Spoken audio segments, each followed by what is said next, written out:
ধনিয়া পাতাগুলো কাটলে এত পরিমাণ একটা গ্রান বাইরে, আর মনে হইতেছে যেন এই মাত্র এই ধনিয়া পাতাগুলো মনে হয় গাছের থেকে উড়াইয়া তারপর মনে হয় রানতে আন। এই জিনিসগুলো আসলে ইফতারিতে খাইতে আরো বেশি মজা। এটার মধ্যে মাল্টি ফ্রুট মানে সব রকমের ফ্রুট দিয়ে, তারপরে আর সব রকমের ফ্রুট না, অনেকগুলো ফ্রুট দিয়ে তারপরে একটা জুস একেবারে একটু ঢালি আসলে ভিতরে কেমন এই দেখেন কি সুন্দর একটা কালার, পুরো ম্যাঙ্গো ম্যাঙ্গো একটা কালার, আর একটু সাদা সাদা দেখা যাইতেছে কারণ এটার মধ্যে কিন্তু দুধ ব্যবহার করা হয়েছে। সুপার মার্কেট বলেন বা ইতালি সাগরের পারে যত চিংড়িগুলো পাইছি সব হয়েছে এই লাল চিংড়িগুলো। যদি কালা চিংড়িগুলো পাইতাম তাহলে কালা চিংড়িগুলো আনলেই বানানোর চেষ্টা করতাম, কিন্তু দুঃখের বিষয় হয়েছে ইতালির যত জায়গায়, ইতালির আরেকটা মার্কেট আছে লিটল মার্কেট নামে, ওই মার্কেট দিয়ে যদি চিংড়ি মাছ কেনা হয় তাহলে তো। হেই গাইস, আসসালামু আলাইকুম, ইতালি থেকে Sheikh Neel and welcome to another new blog. কি অবস্থা সবার? আশা করছি সবাই খুব ভালো আছেন। আল্লাহর রহমতে আমি অনেক ভালো আছি। আজকে বিকেলবেলা ইফতার উপলক্ষে হালকা পাতলা রেসিপির ব্যবস্থা করবে। এই জায়গায় আছে লাল চিংড়ি, ইতালির মার্কেট তো কেনা এই চিংড়ি মাছগুলো। আসলে এই চিংড়ি মাছগুলোর কালার আর আমাদের দেশে যে চিংড়ি মাছগুলো পাওয়া যায় ওগুলোর কালার কিন্তু এক কালে আলাদা। দেশের চিংড়ি মাছগুলো একটু কালা কালা, আর এই দেশের হচ্ছে লাল লাল। তবে লাল চিংড়ি তো দেশের কালা কালা যে গলদা চিংড়ি আছে ওগুলো মানে গলদা চিংড়ি কয়, ওই চিংড়িগুলোর স্বাদটা মনে হয় বেশি। এই দেশের চিংড়ি মাছগুলো কেমন জানো, স্যাপডা স্যাপডা, হ্যাঁ জানি কি এগুলোর আতর দিয়ে পিড়িয়ে তারপর এগুলোর স্যাপডা বানাই শুয়ে দিচ্ছে, দেখতে কিছুটা এমন দেয়। যাই হোক দর্শক, এগুলো সব বানাইবে। এই জায়গায় আছে ধনিয়া পাতা, বাংলা দোকান তো কিনা ধনিয়া পাতা।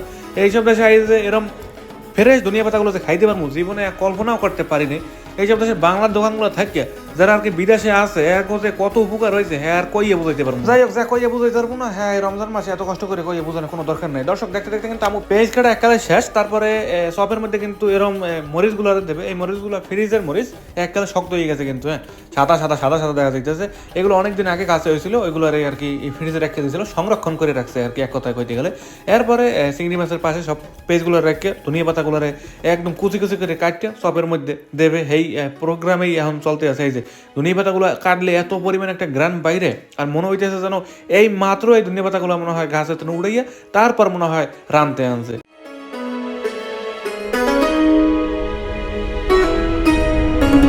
এই ধরনের ভাজা পোড়ার আইটেম যেহেতু অনেকগুলো না, দুই একটা আইটেম মাত্র করবে। এই লিগে ইফতারের কিছুক্ষণ আগে আর কি ভাজা শুরু করবে। আর আগে হইতে আর কি পেঁয়াজ ধনিয়া পাতা এই ধরনের আইটেমগুলো আর কি করে রাখতে আছে, যাতে করে ইফতারের আগে যখন ভাজতে যাবে ওই সময় জানি দৌড়ে দৌড়ে যাতে না লাগে। আর আজকের বাইরের অবস্থাটা দেখেন, গতকালকে এত আবহাওয়া খারাপ ছিল, আজকের আবহাওয়াটাও খুব বেশি একটা ভালো কম যাইবে না, কোন সময় জানি বৃষ্টি হয় এমন একটা অবস্থা।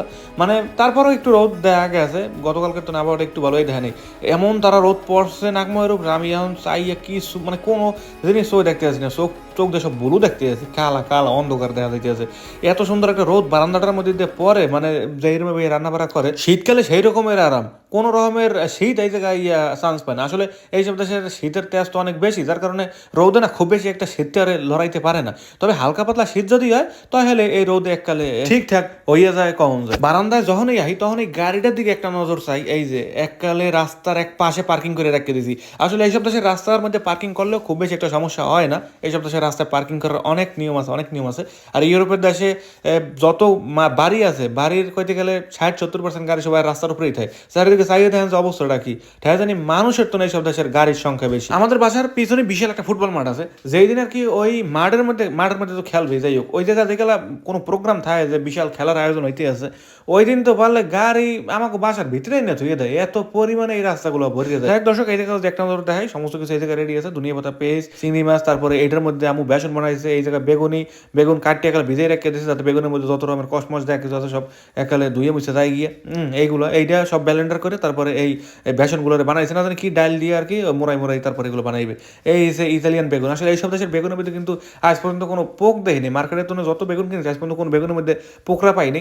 একদম পাতলা পাতলা করে বেগুনগুলো কাটছে, মোটা করে বেগুন কাটলে আবার ওই বেগুনের মধ্যে হইতেছে না খুব একটা বেশি, এলাকে একদম চুল করে বেগুনগুলো কাটে। দর্শক এই যে ইতালির বাংলা দোকান তো মিঠা কিনছিলাম, এই যে মিঠা, এই ধরনের মিঠার পানি কইতে গেলে সন্ধ্যার সময় খাইতে সেরকম লাগে। পানির মধ্যে এরকম মিঠা, তারপরে চিয়া সিড, তারপরে ইসাবগুলোর ভুষি, এগুলো দেওয়ার পরে যে একটা মিক্স একটা শরবত হয়ে যায়, জুস হয়ে যায়, ওইটা খাইতে সেই লাগে। এই ধানে মিঠা শরীরে গেলে হোক শক্ত হয়ে গেছে, মানে কেমন ফাটিয়ে গেছে শরীরে, দেখে আমার খুব মায়া লাগতে আছে। আর এটা গ্রান্ডা খুব বেশি একটা ভালো লাগে না। আরেকবার একটা বাংলা দোকানে মিঠা কিনছিলাম, ওই মিঠাটা সেইরকম আসলো, গ্রান্ডা একালে অন্যরকম আসলো, মিঠাটা অনেক নরম আসলো, কিন্তু এটা অনেক শক্ত, দেখে মনে হচ্ছে এটার মধ্যে মানে চিনি ব্যবহার করছে। জানি না, যাই হোক এইসব দেশে এই ধরনের মিঠাগুলাই অনেক পাওয়া যায়। বাংলা দোকান থেকে আনছিল 3 ইউরো না জানি 4 ইউরো নিয়েছিল, বাংলা টাকা 600 টাকার মতো দামাইতে পারে। এই জিনিসগুলো আসলে ইফতারিতে খাইতে আরো বেশি মজা। এটার মধ্যে মাল্টি ফ্রুট মানে সব সব রকমের ফ্রুট দিয়ে, তারপরে আর সব রকমের ফ্রুট না, অনেকগুলো ফ্রুট দিয়ে তারপরে একটা জুস বানাইছে। এইগুলো ইতালি মার্কেট থেকে কেনা হয়েছিল। এটার মধ্যে আছে আনারস, তারপর আছে অরেঞ্জ, আছে পেঁপে, আর একটা ফল ওরা পাশে দানা দানা কি দেওয়া যাচ্ছে, সেই ফলটার নাম আমার আসলে মনে নেই। এটার কি ফল কইতে পারি না। উপরে লেখা আছে ক্যাফির। এটার মধ্যে আসলে দই দেওয়া আর অনেক রকমের ফ্রুট দিয়ে, অনেক রকমের ফল দিয়ে উপরে লেখা আছে একটা বিশাল করে, যাতে মানুষ অল্পতে দেখে চিনতে পারে। এরকম লারিয়া সারিয়ে এরপর খাওয়া লাগবে। ওখানে লেখা আছে যে লারিয়া সারিয়ে খাওয়া লাগবে। আর নয়তো কিন্তু ভিটামিন নিচে কি করে, ভিটামিন এখন নিচে জমা হয়ে যাবে, পানি খাইলে উপরে দিয়ে ভিটামিন নিচে খাইতে পারবেন না। লারিয়া সারিয়ে খাইতে সেই মজা। এই জুসটা আসলে ইতালি মার্কেটে জীবনে কিনে খাইতে পারবো আশাও করিনি। আগে কোনো সময় এই ধরনের জুসগুলো ইতালি মার্কেটে পাইতাম না, কিন্তু এখন আমরা নতুন করে দেখি যে এই ধরনের জুসগুলো পাওয়া যাইতে আছে। এটার মধ্যে আছে পেশকা, ম্যাঙ্গো, তারপরে আছে দুধ। এইগুলো দিয়ে এই জুসটারে বানানো হয়েছে। প্রথম রমজানেরও আগে এই জুসটারে আনছি, যে রমজানে শুরু হইতে খাওয়া শুরু করবো, কিন্তু ইফতারের পর আর সময় হয় না, ভাঙ্গাও হয় না। এই দেন এটার লেখা আছে, এটাও জাকড়াই জাকড়াই লারি সারি এরকম করি তারপর আসলে খাইতে হইবে। আচ্ছা যাই দর্শক, ছোট ভাই যত রোজা না, ছোট ভাইয়ের লেগে এই জুসটারে এখন ভাঙমু, তারপর ছোট ভাই আসলে দিমু। এই যে জুসটারে একটু ভাঙ্গে যদি দেখাই যে এটার ভিতরে আসলে আছে ডাকি, তাহলে ভালো করে বুঝাইতে পারবো। ভাঙ্গার আগে একটু লাড়তে চাড়তে ভেঙে গেছি বললে, এ হেরে মনে হয় হাতের মধ্যে লাগিয়ে গেছে রে, মাইকে চুইকে যাইবে কি একটা অবস্থা, ভাঙ্গে লাইছি। হ্যাঁ, ভাঙ্গার পরে আসলে লারা সারাটা একটু কষ্ট হয়ে যাইতেছে। এরকম কি লেগে ভিতরে পরে নাকি হ্যাঁ কইতে না, দে লারা চিনি, দে লারা ভালো করে দিতে আসি লারা খারাপ ঝাঁকড়াইলি ভালো করে। হেলে আসলে ভিতরে দুধ, তারপরে আম, পেস্ট, এগুলো সব এখানে মিক্স হয়ে যাবে। মোটামুটি লারা হয়ে গেছে। এবার একটু খুললে দেখা যায় ভিতরের কালারটা আসলে কেমন। এই জুসটা অন্য একটা মার্কেট আনছিলাম, ভিতরে কেমন এখন পর্যন্ত ভালো করে জানি না। গ্লাসে ডালার পর আসলে বলতে পারবো যে কালারটা কেমন, তবে উপরে দিয়ে দেখে ভালোই বোঝা যাইতেছে না ভিতরে কালারটা সেরকম। দেখা যাক দর্শক, এবার একটু ঢালি আসলে ভিতরে কেমন। এই দেখেন কি সুন্দর একটা কালার, পুরো ম্যাঙ্গো একটা কালার, আর একটু সাদা সাদা দেখা যাইতেছে, কারণ এটার মধ্যে কিন্তু দুধ ব্যবহার করা হয়েছে। কি সুন্দর একটা কালার। এই ম্যাঙ্গো জুসটা আমি আর একটা মার্কেট দিয়ে খাইছিলাম, একই কোম্পানি না, মানে হেডের মধ্যেও ম্যাঙ্গো, তারপরে পেস্কা, দুধ ব্যবহার করা হয়েছিল। এত মজা আসিল, সর্বসেরা জুস কেমন যায় এই জুসটারে। এরকম জুস আরেকবার খাইছিলাম কাতার দিয়ে, একটা ম্যাঙ্গোর ট্যাঙ্ক কিনছিলাম, গুড়া ট্যাঙ্ক আর কি। হেটারে বাসায় গুলিয়ে খাই দিবার কমন যায়, হেরমই একটা স্বাদ, কিন্তু ওইটার চাইতেও এটার স্বাদ বেশি, কারণ এটা অরিজিনাল ফল ব্যবহার করে তারপরে আসলে এই জুসটার বানানো হয়েছে। আর ওইটা ট্যাঙ্ক গুড়ি কি দেখি বানাইছে ওরাই ভালো করে জানে। যাই দর্শক, বাসায় শান্তি আর পাইলাম না, কি কম আর বাসায় রেডিবিলি বই রয়েছে। এর মধ্যে দেখি যে বাইরা বৃষ্টি ছিঁড়ে ফোটা শুরু হয়ে গেছে। আমার ইলেকট্রিক সাইকেলটা এমন জায়গায় থইছি, মানে কোনো কারণে যদি দুই এক ফোঁটা বৃষ্টি পরে এককালে ভিজে ফুটে শাসিয়ে যাবে। ছোট ভাই স্কুল তো আনছিলাম, আনার পরে আর কি এই মাঝ রাস্তার মধ্যে বা এমন একটা জায়গায় থইছি, খোলা পরিবেশে রাখি দিই, এলিগেটারে সরাইয়ে ভালো একটা জায়গায় এখানে রাখি দিই। এই জায়গাটায় ব্যবহার করতে করতে বা সাইকেল রাখতে রাখতে ওখানে কি একটা দেখছি রে, রমজান মাস, এরা মুখ দেওয়ার উচ্চারণ করার কোনো দরকার নেই, এটারে মোটামুটি সাইকেলের চাক্কা দিয়ে এরকম একটা করে থুয়ে দিছি। যাই হোক দর্শক, এই জায়গাটা ব্যবহার করতে করতে এই জায়গায় ঘাসই আসলে উঠতে পারতে আছে না। হ্যাঁ, ঘাস একালে সাদা হয়ে গেছে, ইন্দে মাটির একালে পরিষ্কার হয়ে যাইতে আছে। এই জায়গায় রাখছি, খুব নিরিবিলি একটা পরিবেশে রাখছি। এখন আসলে আর বৃষ্টি পড়লেও ভেজার কোনো রকমের চান্স নেই। চাই দেন আকাশের অবস্থাটা দেখেন কি পরিমাণে কালার করে থুয়ে দিছে। একটু আগে দেখলাম রোদ, একটু আগে দেখলাম সুন্দর একটা পরিবেশ, এত সুন্দর রোদ, এর মধ্যে আবার দেখি যে বৃষ্টি পড়া শুরু হয়ে গেছে। এরপর সাইকেলটা তালা মারিয়ে দিলাম, যাতে করে রাইতেও সাইকেলে তালা মারার কোনো রকমের প্রয়োজন না হয়। যাই আস্তে আস্তে বাসার দিকে যাই, বাইরে পর এই জায়গায় ভালো শীত করতে আছে, আর বাতাস আছে জন্মের। এই বাতাসের মধ্যে আমার বাইরে থাকার কোনো দরকার নেই, বাইরের কাজ মোটামুটি শেষ হয়ে গেছে। অনেকক্ষণ আগে ধরেই ভাবছিলাম যে কোন সময় জানি এরকম একটা ঘটনা ঘটে দরজাটা রাস্তা করে আটকে দিই। তো যে ভাবছিলাম হয়েছে, এরপরে ওই যে ম্যাক দেখছিলাম, দেখে বুঝি যে কিছু একটা আবহাওয়া খারাপ হইবে। যাই হোক, আবহাওয়া খারাপ করছে, সাইকেল ভিতরে রাখছি, বাইরের কাজ আমার মোটামুটি শেষ। দর্শক, এরপর কিন্তু বাসায় লাগালে কিন্তু আম্মু এই জায়গায় তার রেসিপি শুরু করে দিচ্ছে, মানে বাজাপুরে এখন শুরু করবে। বেশ সময় হয়ে গেছে, আর ইফতারের ভাই বেশি সময় নাই। ইফতারের আগে যদি বাজাপুরিগুলো উঠানো যায় তাহলে খাইতে আসলে সেই রকম স্বাদ হয়। আর অনেকক্ষণ আগে ভাজা ধরে দিলে হ্যাঁ যায়, পোতাই গেলে একটু মজা লাগে না। গরম গরম যে মুসমুসের একটা ভাব আছে, ওই ভাবটাই যদি না খাওয়ানো যায় তাহলে এই ধরনের ইফতারের সময় এই ধরনের খানগুলো না খাওয়ানি ভালো। এরপরে যে তেল দিয়ে দিলাম, এই তেলটা দেখলে তো করে ডর। আসলে রমজান মাছগুলোতে যদি এই ধরনের জিনিসগুলো তেল ছাড়া পানিতে বাজন যাইতে তাহলে একটু খাইলে বেশি মজা পাইতাম। তেল দিয়ে ভাজে তো, তেল দিয়ে ভাজলে দেখতে যতটা সুন্দর দেখায়, খাইতে আর তো বেশি ক্ষতিকর। যাই হোক, রমজানের একটা মাস, এই একটা মাসে তো খাওয়া লাওয়া হইবে, এরপর তো খুব বেশি একটা করাটা হয় না।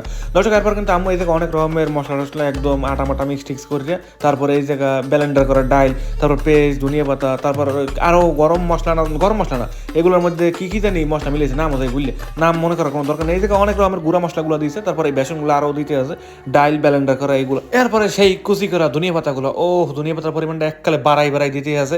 এরকম বাড়াই না দিলে আসলে ঘেরানি হয় না। আর এই ধরনের ঘেরানগুলো যখনই আসলে কোনো বুট বানানি বলেন, কোনো মুড়ি বানানির মধ্যে এই ধরনের এইগুলা দেওয়া হয়, সবগুলার দেওয়া হয়, ঘেরানটাই এককালে আউলেই যায় না। মানে আউলেই যায় বলতে খারাপ লাগে, এর কথা কইতে আছি না, ধনিয়া পাতার ঘেরানটা পাওয়া যায় বেশি। দর্শক এরপর কিন্তু চিংড়ি মাছের এই সব বানানোর এককালে শেষ ধাপ। এবার এই চিংড়ি মাছটা মোটামুটি মোড়াই টোড়াই তেলের মধ্যে দিয়ে দিলে এরপরে হয়ে যাবে। এরপর দর্শক খুব বেশি একটা মোড়া করে না, কারণ এই জিনিসগুলো খুব বেশি মোড়া করলে আসলে ভিতরে খাইতে একটু ভালো লাগবে না, ভিতরে এককালে সেদ্ধ লাগবে। এই কারণে চিংড়ি মাছটা কিন্তু অনেক অংশে বাইরে রয়েছে, আর মাছ বাই ঠুনি করতে গেলে ওই বেসনগুলো লাগিয়ে রয়েছে। এবার একটা অল্প জাল দিয়ে ধীরে সুস্থে ভাজ দিবে। খুব তাড়াহুড়া করলে কিন্তু আবার এই জিনিসটা একেবারে পুরিয়ে একেবারে অল্পতে হয়ে যাবে, কিন্তু ভিতরে খাইতে একটু ভালো লাগবে না। আসলে ইতালিতে যত চিংড়ি মাছ এখন পর্যন্ত পাইছি, বা ইতালির সুপার মার্কেট বলেন বা ইতালির সাগরের পারে যত চিংড়িগুলো পাইছি, সব হয়েছে এই লাল চিংড়িগুলো। যদি কালা চিংড়িগুলো পাইতাম তাহলে কালা চিংড়িগুলো আনলেই বানানোর চেষ্টা করতাম। কিন্তু দুঃখের বিষয় হয়েছে ইতালির যত জায়গায়, ইতালির আর একটা মার্কেট আছে লিটল মার্কেট নয়, ওই মার্কেট দিয়ে যদি চিংড়ি মাছ কেনা হয় তাহলে তো এই চিংড়ি মাছের মধ্যে মাছও থাকে না কইতে গেলে, খালি খোসা ঢুকাই, মানে উপরে যে শক্ত যে ছোলাটা আছে খালি ওটা ছাড়া পাই না আর কিছু। সো এইগুলো হয়েছে আমার ইতালির ওয়াসি মার্কেট দিয়ে কেনা হয়েছে, কত 10-12 ইউরো করে মানে প্রতি কেজি চিংড়ি মাছ নিয়েছে। সো এই চিংড়ি মাছগুলো আবার ভালো, একদম সকালবেলা ধরে আনে লাভ হয়, এই ক্যাটাগরি চিংড়ি মাছগুলো কিনে না। দর্শক এবার কিন্তু একটু উল্টানের ফেলা, আস্তে আস্তে করে জিনিসগুলো উল্টাই দিতে আসি।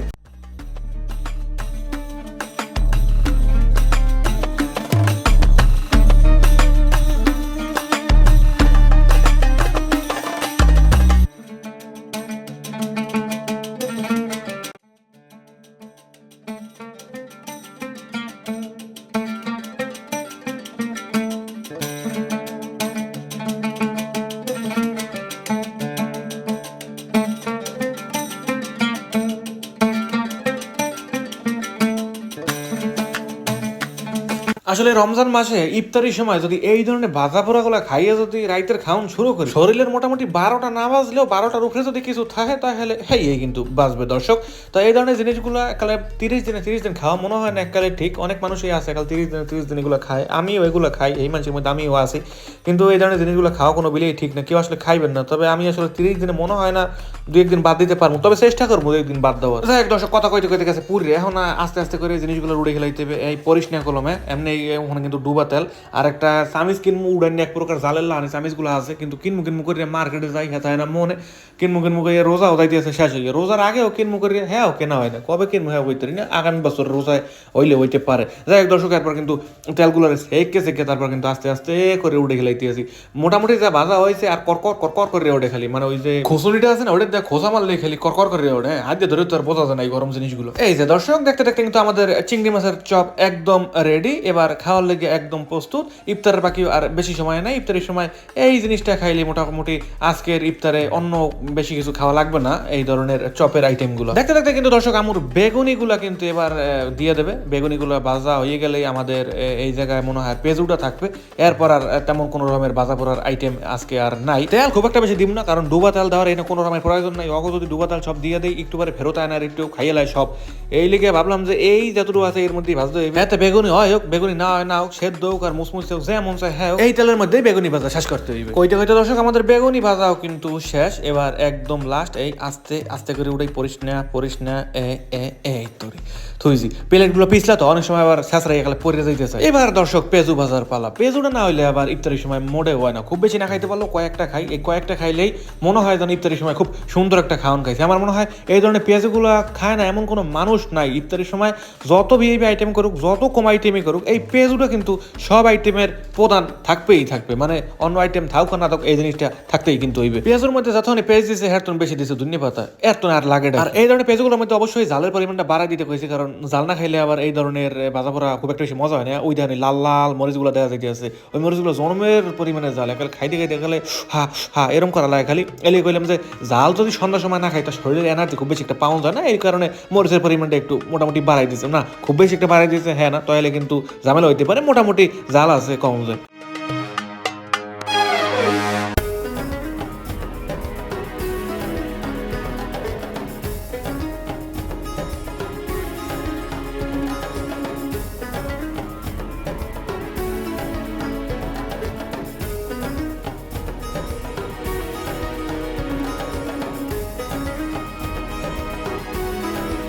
দর্শক দেখতে দেখতে কিন্তু আমাদের ইফতারি একদম রেডি। এই জায়গা এগুলো হচ্ছে পেজু, তারপরে ওই পাশে আছে চিংড়ি মাছের চপ এবং ওই পাশে আছে বেগুনের চপ। আজকের মোটামুটি ভাজা পড়া এই পর্যন্তই শেষ। আজকের ভ্লগও এই পর্যন্ত শেষ। দেখাবে পরবর্তী কোনো নতুন ভ্লগে, নতুন কোনো জায়গায়, নতুন কোনো স্থানে। এই পর্যন্ত ভালো থাকবেন, সুস্থ থাকবেন, আর অবশ্যই নিজের খেয়াল রাখবেন। বাই বাই সবাইকে। আজকের মতো এখানেই। কতক্ষণ পরে ইফতার, শরীরের এনার্জি এককালে শেষ, চিল্লেই মিল্লেই আর কথা কইতে পারবো না। বাই বাই সবাইকে।